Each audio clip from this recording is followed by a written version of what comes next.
कि हमें इंडिया से ख़तरा है कि कहीं इंडिया हम पे महदूद फ़ौजी कार्रवाई ना कर दे या फिर हमारे से मुकम्मल जंग ना कर ले। इस वक्त पाकिस्तान की गवर्नमेंट डरी हुई है, क्या कहेंगे आप?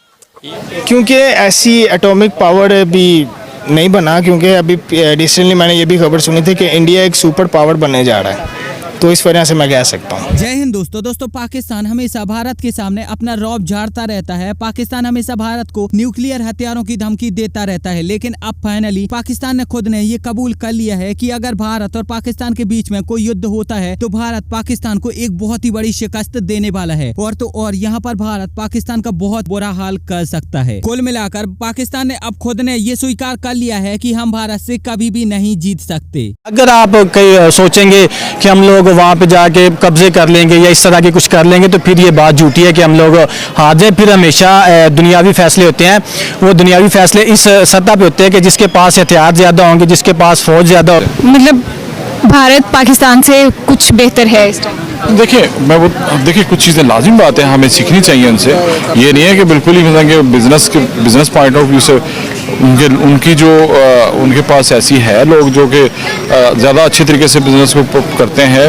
इतनी बड़ी मतलब कि इकॉनमी है, बहुत बड़ी इकॉनमी है, ये इसमें कोई शक नहीं होना चाहिए। मतलब कि 3 और 4th नंबर पे उनकी इकॉनमी स्टैंड कर रही है, तो ये तो आप नहीं कह सकते कि वो नहीं। लेकिन अगर आप बम वगैरह में आए या किसी ऐसी चीज़ों में आए तो इंडिया जो है वो थोड़ा सा हमारे से स्ट्रॉन्ग है। इस वजह से तो मेरा ख्याल है कि अगर इंडिया अपनी तरफ से बम वगैरह फेंकेगा तो पाकिस्तान जो है वो हो सकता। अब दरअसल हाल ही में पाकिस्तान के पूर्व आर्मी चीफ जनरल बाजवा ने एक स्टेटमेंट दी जिसमें उनका कहना था कि अगर भारत और पाकिस्तान के बीच में युद्ध होता है तो पाकिस्तानी आर्मी कभी भी इंडियन आर्मी से नहीं जीत सकती। जनरल बाजवा का यहाँ पर कहना था कि ये बिल्कुल सत्य बात है और ये चीज हमें स्वीकार करनी होगी। और ये बात बिल्कुल पूर्णतः सत्य है कि अगर भारत और पाकिस्तान के बीच में कोई युद्ध हो जाता है और पाकिस्तान यहाँ पर कोई चालाकी नहीं करता तो फिर कभी भी पाकिस्तान की जो सेना है वो भारतीय सेना से जीत नहीं सकती। अब ये चीज कोई कहने की बात तो नहीं है, क्योंकि ये चीज तो हमने पहले भी कई बार देख ली है कि भारतीय सेना ने पाकिस्तानी सेना का क्या हाल किया है। लेकिन वास्तव में जो पाकिस्तान की मीडिया है वही पूरे पाकिस्तान में झूठी खबरें फैलाती रहती है और ये बताती रहती है कि पाकिस्तान की सेना ने भारतीय सेना के साथ ये किया वो किया और बहुत कुछ किया, लेकिन असलियत क्या है ये तो आप सब जानते ही हो। हालांकि यह बात पहले से भी पूरी तरह से क्लियर है कि पाकिस्तान और भारत के बीच में अगर कोई भी युद्ध गलती से भी हो जाता है तो इसमें ज्यादातर भारत की ही जीत होने वाली है। अब जनरल बाजवा की इस स्टेटमेंट के बाद उनको पूरे पाकिस्तान में गालियां दी जा रही हैं और उनको देशद्रोही भी बताया जा रहा है। और मुझे भी जनरल बाजवा की ये बात बिल्कुल भी समझ में नहीं आई, क्योंकि जनरल बाजवा ने अपनी पिछली ही स्टेटमेंट में ये कहा था कि भारत ने आज तक जो कहा है वो बिल्कुल झूठ है, क्योंकि आज तक पाकिस्तान सेना ने कभी भी भारतीय सेना के सामने सरेंडर नहीं किया। और अब अचानक जनरल बाजवा ने अपना रुख बदल लिया और वो सत्य बोलने लगे हैं कि भारतीय सेना से हम कभी भी नहीं जीत सकते। माना कि ये बात पूर्णतः सत्य है, लेकिन ये लोग जब बोलते हैं तो उस पर जरूर शक होने लगता है।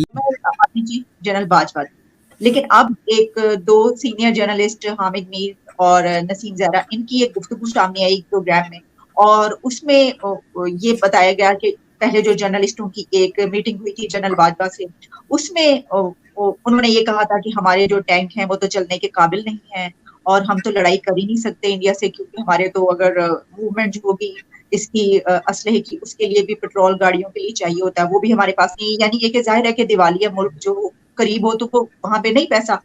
तो इसके ऊपर ये कहा गया कि ये एक तरीके से कश्मीर का सौदा कर लिया गया था, ये जो सीज फायर हुआ उसके बाद, और वहां के प्राइम मिनिस्टर मोदी को यहाँ पर आना था। लेकिन जब इमरान खान को पता चला तो इमरान खान के शाह महमूद कुरैशी साहब आगे बढ़े और उन्होंने कहा कि ये तो फॉरेन ऑफिस को शामिल किया जाए, और फिर ये सब कुछ नहीं हो सका। सर, मेरा आपसे पहला सवाल जो है वो ये है कि ये जो सीज फायर LOC को कहा जा रहा है कि ये सौदा है, तो क्या आप भी समझते हैं कि ये इसी तरीके से ये सौदा है जो नहीं एक्सेप्टेबल होना चाहिए था? देखें जी, सौदा जो होता है ना उसकी बुनियादी डेफिनेशन ये है कि आप कुछ देते हैं कुछ लेते हैं।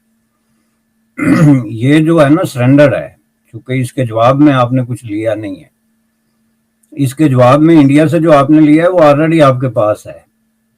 ये जो पूरी कहानी है ना, ये बहुत अरसा पहले जो है ना वो तश्त क्या कहते हैं उसको, वो मुश्किल उर्दू हो जाती है, बहुत पहले से बाहर आ चुकी है। तश्तज़बाम जी, हाँ, वो मैं फारसी का लफ्ज है इसलिए मैं अवॉइड कर रहा था। तो बाहर आ गई, तो ये इसमें बस इतनी नई बात है कि 2 गवाह आ गए जो सीनियर जर्नलिस्ट हैं, उनकी otherwise credibility might be in question, लेकिन क्रेडिबिलिटी एज ए जर्नलिस्ट उनकी वेरी वेल एस्टेब्लिश्ड क्रेडिबिलिटी है। तो उन्होंने समझ लें कि गवाही दी है, बाकायदा गवाही दी है, जिसकी वजह से जो बातें लोग कर रहे थे, और इस पे हमने भी गालिबन आपके साथ या कहीं और प्रोग्राम किया था कि बाजवा साहब का जो डॉक्ट्राइन है वो कब चेंज हुआ, और इस हवाले से इंडिया के बारे में उन्होंने एक नया जो है वो मौक़िफ़ इख्तियार किया, जिसको उन्होंने छुपाया नहीं। उन्होंने खुद जो अफवाज के अपने इंटरनल फोरम्स हैं, जो उनके वो कॉन्फ्रेंसेस वगैरह होती रहती हैं उसमें भी, और उससे ज़रा बाहर निकल के जो कॉन्फ्रेंसेस हुई थी सिक्योरिटी के इश्यूज़ पे, उस पे उन्होंने खुल के तो इस तरह की बातों का इज़हार किया था। अब जिस तरीके से इन्होंने उसको पेश किया ना, ये उन्होंने बाजवा के खिलाफ एक इस्तिग़ासा के तौर पे, उनको इस बात का दुख नहीं है कि कश्मीर पे आपने सरेंडर कर दिया, या ये है कि पाकिस्तानी अफवाज जो हैं वो इतनी कमज़ोर क्यों हो गई। उनको दुख ये है कि बाजवा ने ये सच्चाई जो है वो क्यों बयान कर दी। ये जंग और अमन के सवाल पे किसी एक जो फौज का चीफ जो होता है वो अथॉरिटी होता है, क्योंकि उसने ही डिसीजन करना होता है, और वो डिसीजन किस बेस पे करता है, वो अपनी फौज के मसल्स देखता है कि हमारी फौज की कंडीशन इस वक्त क्या है, उसके पास डीजल कितना है, पेट्रोल कितना है, जंगी साजो सामान कितना है।